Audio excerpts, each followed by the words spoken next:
Namichatu jedhan gaaf tokko tajaajilaadha. Biyyoota adda addaa irra deemee tajaajila ture. Isa booda dhukkuba tokko qaba ture. Dhukkubni qabu kalee isaa lamaantu hojiinala ta'e hin hojjetu.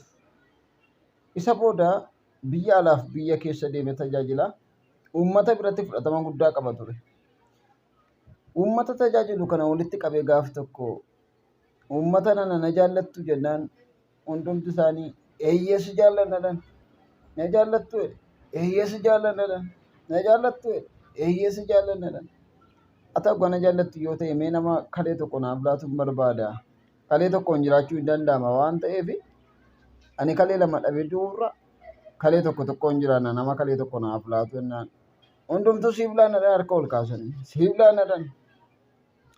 Erga hundumti keessan siif laana jettan kalee amma kanan barbaadu tokkichan barbaada waan ta'eef abbaa carraan irra bu'ee harkaanii fudhadhaa jedheetu fiinyaa afuufee waldaa keessa gadhiise. Nama fiinyaan kun irra buuteetu kalee isaa naaf laataa jedhee fiinyaa afuufee waldaa keessa gadhiise.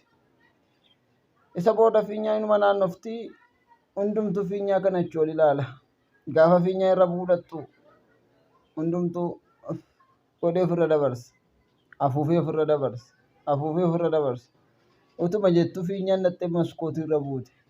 Egaa maskootiin kalee hin qabu waan ta'eef waan laatuuf hin qabu.